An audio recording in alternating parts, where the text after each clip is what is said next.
Welcome to the Payneless Flipping Podcast, where we teach you how to get into real estate investing, specifically wholesaling. And the thing is, we try to take away the pain that you're going to be going through if you try to do this all yourself by bringing on experts. So today we have an expert that is an expert in the content creation space. He's got a lot of experience in real estate investing. So we got him on here, Josh Culler. He's going to let us know exactly how to build content, how to get your specific client to come to you organically. That's what he focuses on. So let's bring him on here. Josh Culler, tell us a little bit about who you are in 60 seconds, and we'll dive into the content. Yeah, thanks for having me on, man. I appreciate it. Appreciate your patience. We have some technical difficulties, but this is what we do. This is what we lock up. That's right. I'm going to be having you on my podcast here in another week or so. So I'm excited to dig into your brain about what you do and that sort of thing. But yeah, Josh Culler. So I'm located right outside Chicago in Northwest Indiana. Been here my whole life. And long story short, I got into the real estate investing space back in 2012, late 2012, going into 2013. And I was right out of high school, 19 years old. So I got in this space very early. I worked for a local real estate investor that had about 500 doors in the area. I worked for them for like 6 months. And there was a friend of mine, his dad owned a bunch of rentals. And then I actually got hired by, some of you may know the name of Gary Harper. And he was partners with a couple other people in the Midwest that had a pretty large wholesaling organization. And Nathan, you know, David Richter as well. He was part of that organization also. So I was their marketing director and ran all the marketing back then. It was a very, very different landscape. And we could talk about that if needed. But one of the things that we started early on was content, was sending out. A lot of the marketing we did was for buyers. And so we would build a lot of content. We had podcasts and that sort of thing that we would shift all of that as resources over to our buyers and that sort of thing. And then 2018, I went full-time into what I'm doing now, which is 100% serving still real estate investors on their organic content. So social media, video content, podcasting, YouTube, that sort of thing. I work with a lot of coaches, a lot of mentors, and people that have masterminds, and people that, you know, Nathan, you know, and we've been masterminds in. And then I also work with active investors on their strategies as well, which we'll dig into today. So that's the nutshell. Do you have a preference on what kind of content that you advise people to create? Do you enjoy working more with the real estate investor to help them generate leads? Do you enjoy the coach? Do you have a preference? I've never been asked that before. It's a good question. I don't really have, I would say, a preference, because here's the thing. The principles of video content, social media, and all that, it stays the same, but the execution is going to be slightly different. For example, if you're a coach, generally speaking, on social media, you're probably going to be putting out a couple pieces of content a day, because you're constantly in front of building an audience, curating that audience, and building credibility with them. And so you could have a podcast that goes out once a week, and people are going to come back to it.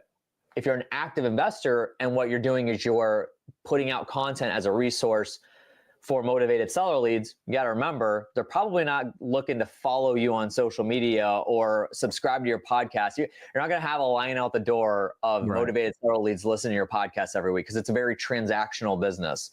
So the execution's very different. The principles remain the same, and we could talk about that, but the execution's different, and it really depends on what you're actually trying to accomplish with the task at hand. Are you a coach that's trying to generate students, or are you a real estate investor, a wholesaler trying to generate motivated seller leads?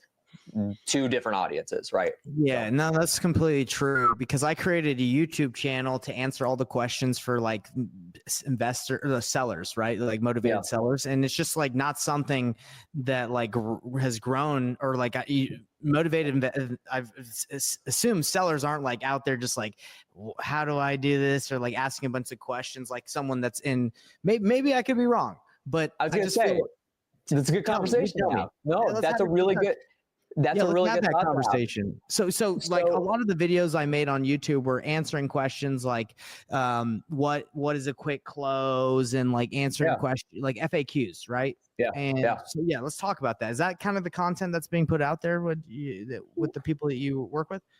A question I would have for you is, do you think that those videos generated anything for you? So, you know, I can look and see how many views came from my YouTube channel, and they're very minimal. You know, and that's okay. And I don't know. I would have to say I'm not sure. Nathan, this is going to be good stuff here. Okay, so I'm going to put you right, and then also put the audience right. Put me right, bro. Put me right. Let me give you an example. So let's say for instance, you are 100, like exactly what Nathan's talking about. You're marketing to motivated solid leads and you put a video out like what he did. And let's say it got 100,000 views and you're like all organic, no paid traffic, nothing. You just put a video out and got 100,000 views. To the naked eye, they'd be like, you know, man, that went viral. You did a great job on that video. Like, man, that got in front of a lot of people.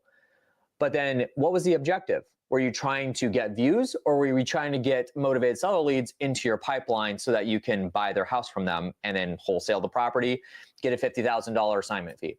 Mm-hmm. We have to look at what the objective is. Is the objective views? Is the objective subscribers? To, you know, a coach, that's a little bit different. You're looking at those metrics because it's going to help guide and dictate the way that you're putting content out and that sort of thing and building an audience. Mm-hmm. But generally speaking, if you're an active investor, you're not necessarily building an audience. You're generating leads. Obviously, right. There's kind of, again, this is where the execution is different. Mm-hmm. So if you're putting out video content and let's say you put another video out and it gets 50 views, but it generated 2 deals that gave you $25,000 assignment fees, would you consider that a successful piece of content to the naked eye?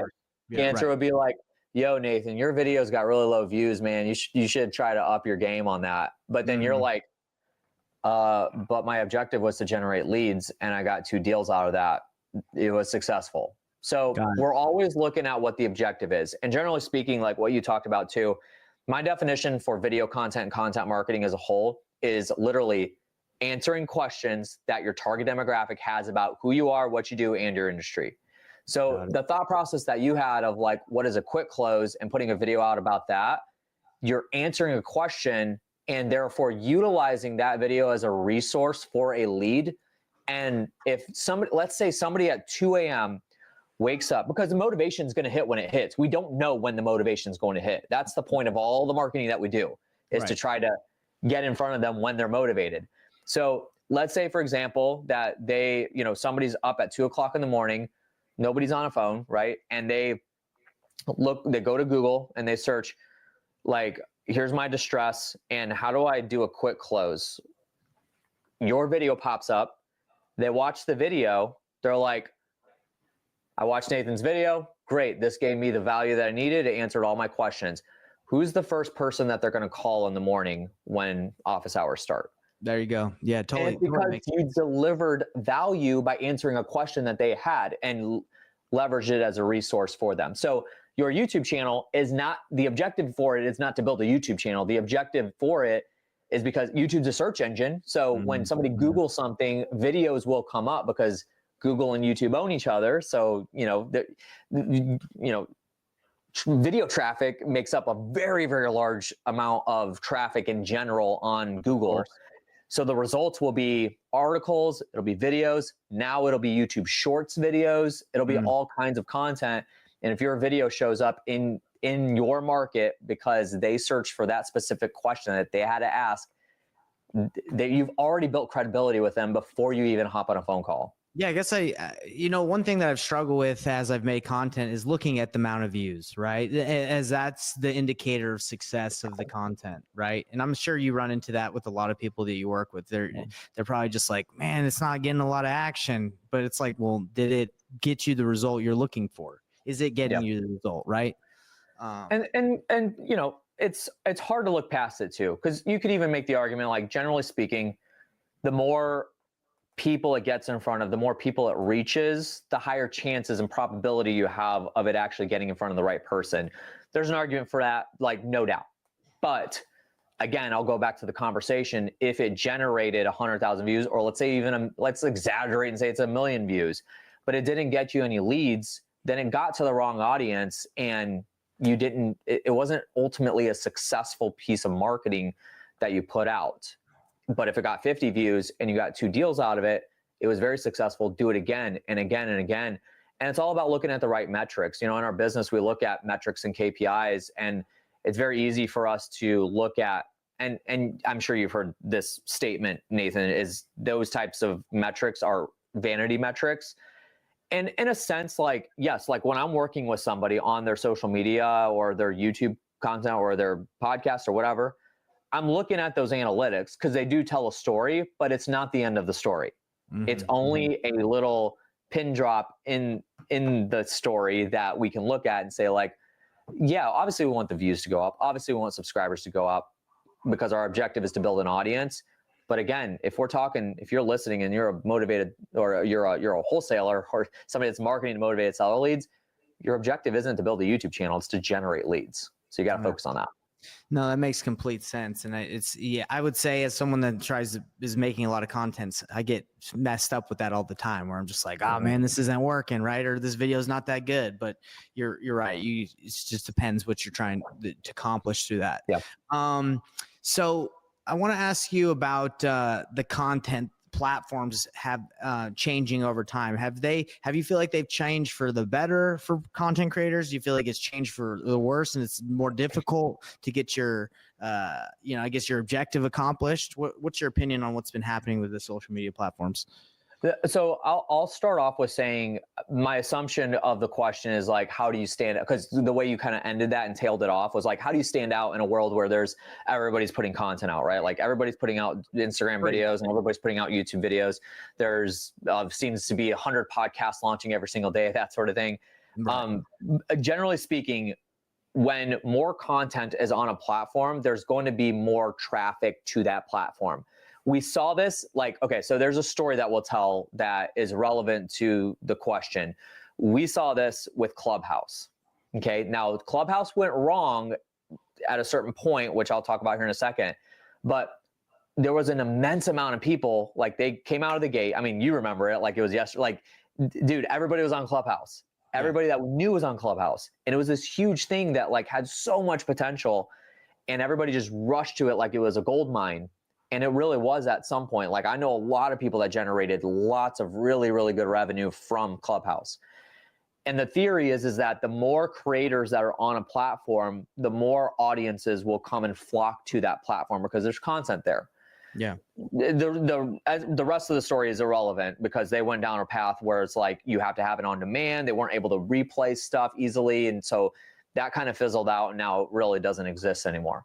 So that's a whole different story. But same story with TikTok. TikTok is like one of those things where it came out of the gates kind of like a little bit slow with Musical.ly. And then all of a sudden, like all these creators in 2020, when the pandemic hit, everybody's sitting at home making videos and then it just kind of exploded. And then in the real estate space, we know a couple people that like were kind of the pioneers of that and really kind of broke into the sphere where it was like a lot of business content and a lot of real estate content started hitting and they did well. And then that eventually tailed off and now it's very hard to get any kind of organic reach. So the story is the way that you stand out in this is obviously like, yes, you're going to be in the content space with a lot of other creators, a lot of other people that are putting out content. But to me, the message that I would get across is in order to stand out, it's focus on your quality, which is obviously like, obviously the filming of the content, stuff like that. And then, obviously the delivering of the value, making sure that that's a pinnacle of what you're putting out. Don't just like give out fluff and that sort of thing.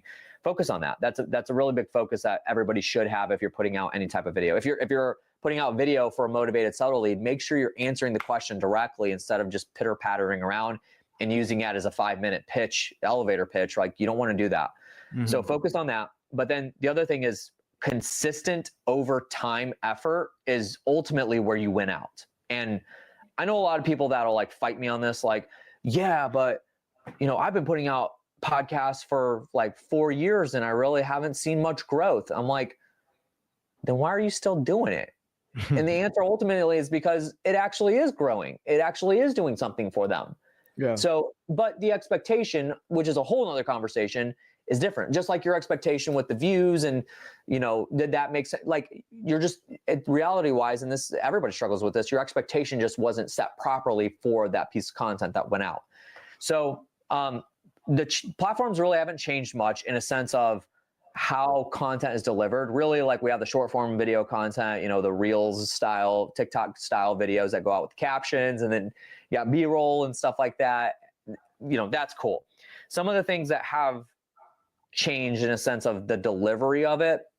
For one, I've seen a lot of bigger creators start to do this, which is very, very interesting. We've tested this a lot with our clients over the last 6 months, and it's worked well, is shortening the content. So we're getting to a point now where platforms are allowing longer videos to go on the platform.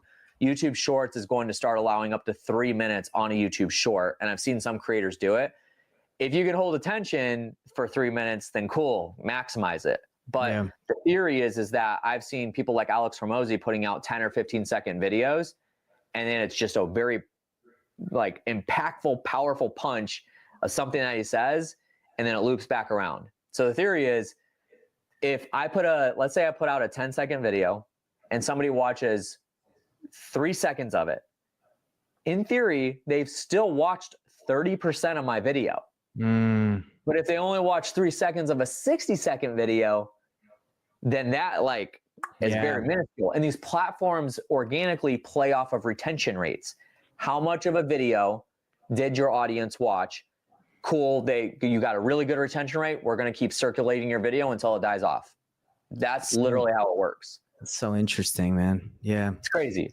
Do you think the platforms will fix that? Because that's I feel like you're just playing the game right there, right? Like you just made a 5-second video and they watched 3 seconds of it. So, you know, my thought process with this is that like, there's always the argument like, we're just going to keep shortening people's attention spans and that sort of thing. And okay, maybe, but we're already down that rabbit hole. So there's no coming out of it. The thing is that I think, you know, for example, if, you know, I really wanted a very specific piece of content to hit my algorithm, and it only takes 10 seconds compactfully to make a statement and deliver the message that I'm trying to get out of it, why not put a 10-second video out there? Because it's you know, if I go into like the execution of this, I'll have clients record video specifically for social media. So we're not chopping the content.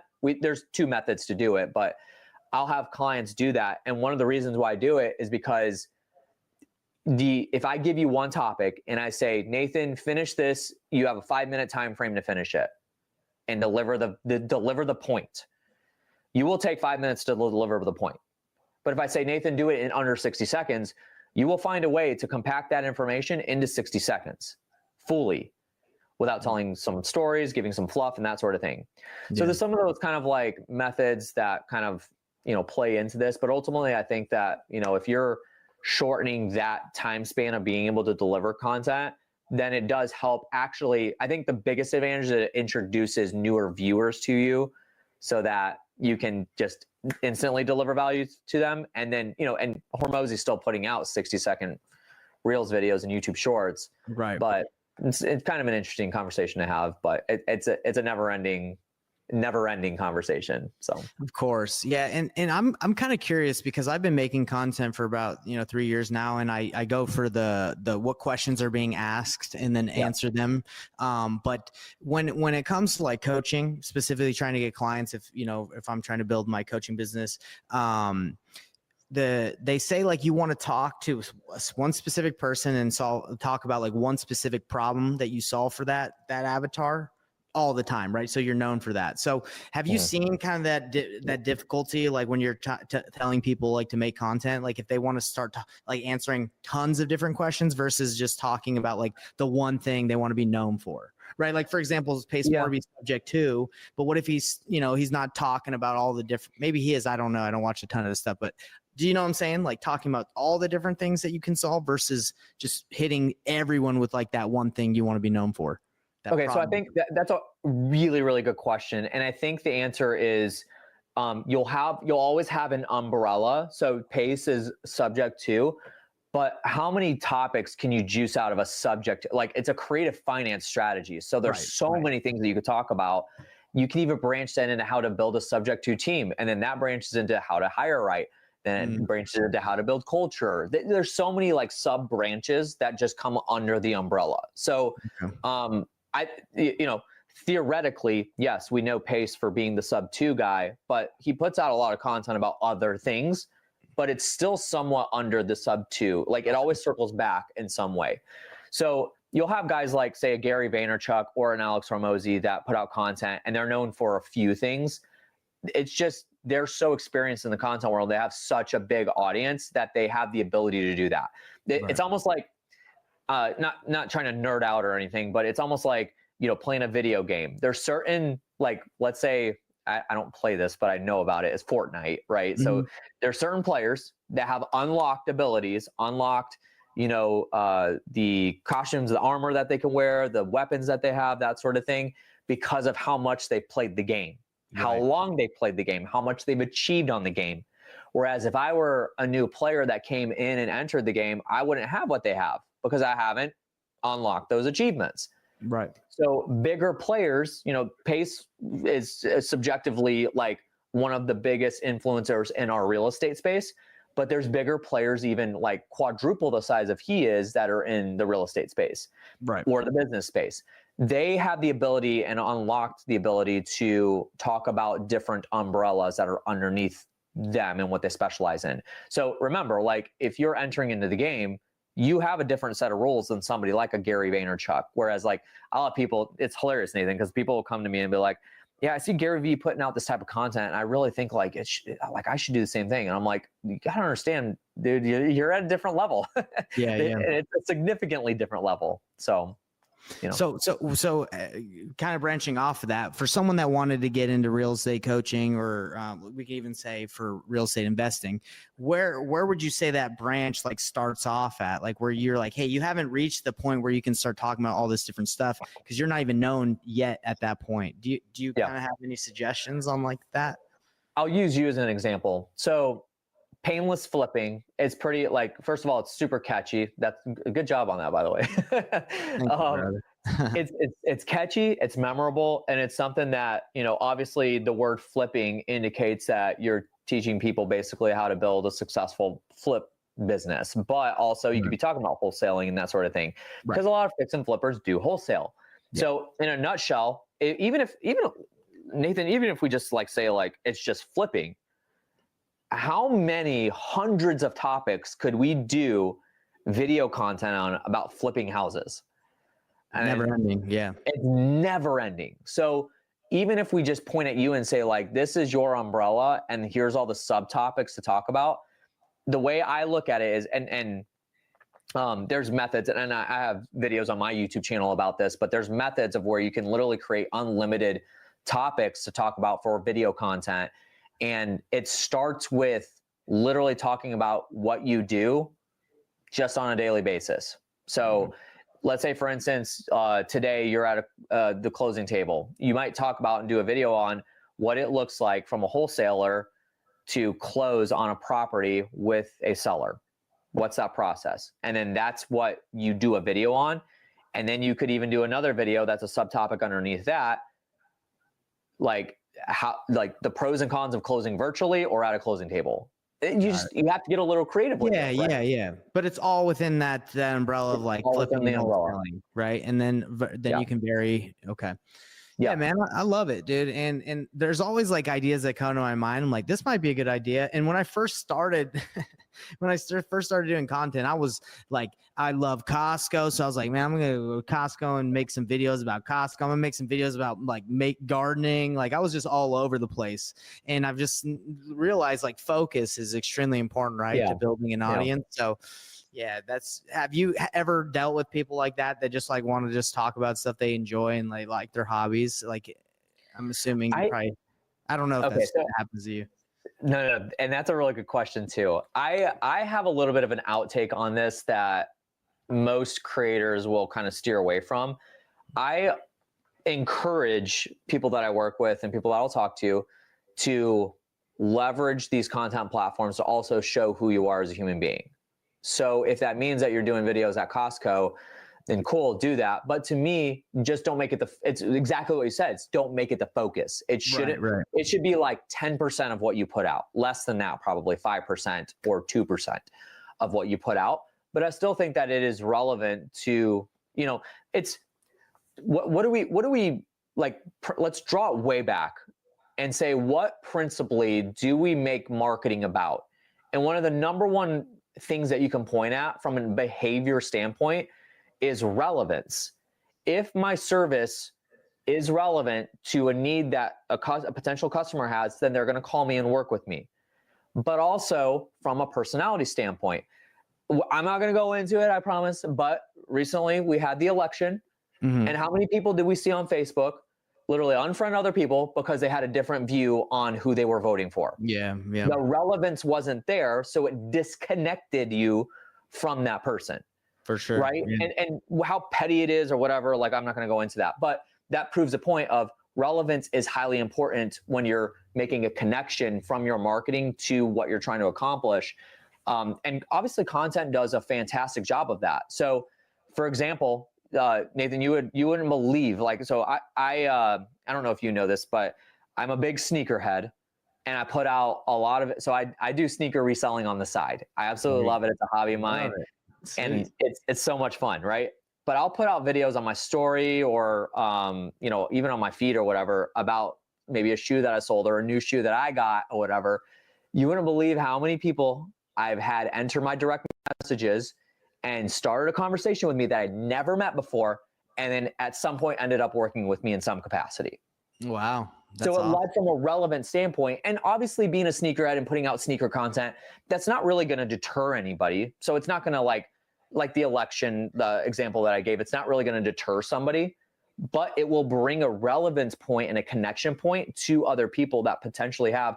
And there's people even like in the family mastermind or other groups that I'm a part of also, where they've literally messaged me and said, "Hey, Josh, I'm looking for this shoe. Can you see if you could find it?" And then I'll go hunt for it, make the connection. And sometimes I just use it as a marketing tactic and I'll just give them the shoe without letting them pay for it. Wow. Now I've made an ultimate connection point with them and brought some sort of value to them that, they're a friend now, right? So it's that's that awesome. kind of stuff. Law of reciprocity, man. It's just you're giving and you get. That's just how it works in the world. And that's ultimately the principle of marketing or content marketing and organic social in the first place is you lead with value, and then the law of reciprocity comes back to you in some shape or form. So I love it. So I can talk about Costco and my garden and my farm, and if I kind of just relate it into kind of what I'm doing for work. And because I just moved, I don't know if you know this, I've seen it. I don't know if you see it in my stuff, but I just moved to Canada 2 months ago. Right. And I bought a farm out here. Yeah. Okay. So I moved. So I wholesaled virtually in the United States, but now I wholesale virtually from Canada. Same thing. And I bought a farm.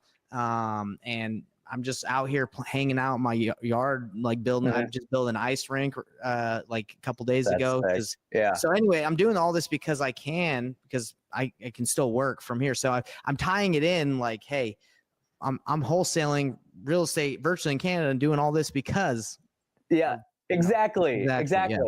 So you created that connection point, and that's where content can really become fun, is when you make those connection points between personal stuff that you're doing, and you can use it as a story for what you're actually trying to accomplish at the backside of it, right? So you can use like that example as, I live in Canada, I'm living the life that I want to because I learned how to painlessly flip, and here's how I did that. And then you're feeding them with the actual content. So it could be, to me, it could be a good like doorway for people to enter into, because they don't feel like they're going to be sold to off the bat. It's like, this is a harmless piece of content about how Nathan built an ice rink on his property because he was able to move to Canada, because he's able to virtually do what he does.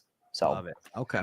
Yeah, that's cool, man. I like that. And I appreciate you answering all my questions. I feel like, content has been in the beginning, like an enigma, like trying to figure it out. Like it's been so difficult to understand, but now it's just like you just said, lead with value, add a little bit of your flair and personality to it.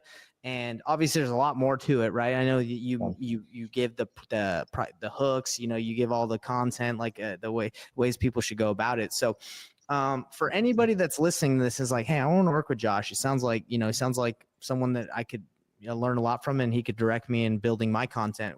What should they do? Where could they go to learn more from you? So there's a couple things. Number one is, again, I mentioned Nathan's going to be on my podcast here. We have it scheduled for a couple weeks. So after this episode goes out, it'll probably be for another couple weeks. But I have a podcast literally called the REI Marketing Weekly. All we talk about is marketing for real estate investors. So if you're a real estate investor, whether you're wholesaling, flipping, buy and hold, multifamily, whatever it is, we talk about marketing. And there's a bunch of different avenues. We talk about sales and stuff like that too, because they overlap. So go subscribe to that, REI Marketing Weekly. It'll come up instantly.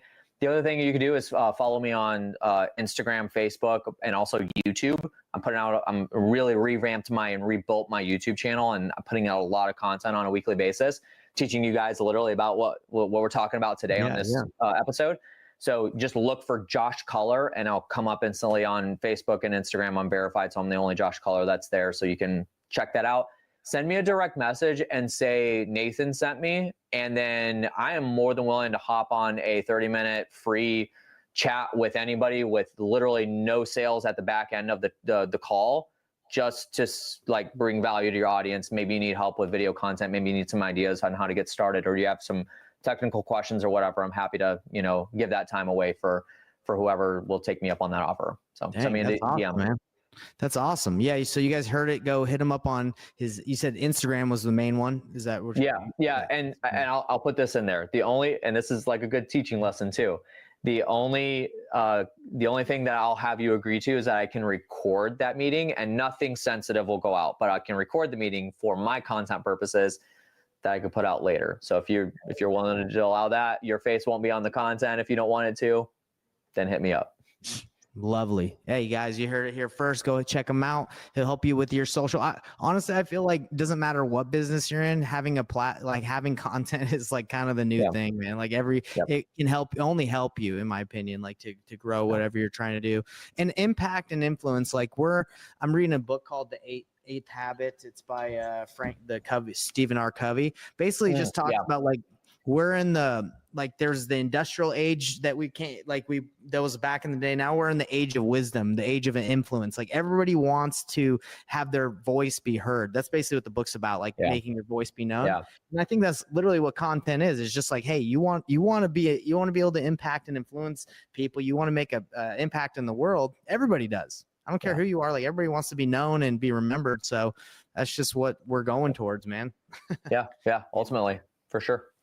Cool. Well, I appreciate you having here. I can't have coming on my podcast, and I'm excited to go on yours. And is there anything you want to leave our guests with before we wrap up this podcast? Yeah. Anytime anybody ever asks that question, I have a canned answer, and it's the same thing every single time. Literally what we just talked about, all this stuff can be kind of overwhelming for some people, but the only thing I'll say is remember that everybody that ever got to anywhere in life, not just social media, not just content, anything in life, started with the first step. And this whole space of putting out social media content, video content, stuff like that can be very overwhelming, and it can seem like there's a million things to do. But if you just take that first step, record that first video, practice, and with anything else, the more you practice, the better you're going to get at it, and just continue to stay consistent with it, stick to it. I promise you it will show the results over time, and you just get better and better over time. I don't want people building a $20,000 podcast studio that have never put out a single video in their lifetime. Start first with your iPhone, record a video, just talk about what you're doing, put it out, and then don't go look at views. Don't go look at how many people watched it, nothing. Just comment, reply to comments if people comment it, and then just put the next one out. Start from there. I love it, man. And it's so easy to start these days. They make it brain dead easy to start like a YouTube channel or anything like that. So definitely, it's just a matter of taking the action. Just got to do it. Stay consistent. You know it. Well, I appreciate you, Josh, and I'll see you we'll see everybody on the next one. Like, subscribe, and do all the nice things that help us grow. All right. Talk to you guys later. Hey, everybody. What's up? It's Nathan Payne. And for the first time ever, we just released this insane training bundle that has literally everything that I've learned from doing a combined 4,000 deals in real estate, all from starting with absolutely no previous business background experience or any real estate experience. Plus, there's over $19,000 worth of free gifts that we're throwing in, all for an insanely low price. If you want to get your hands on this, be sure to click the first link on the description below right now.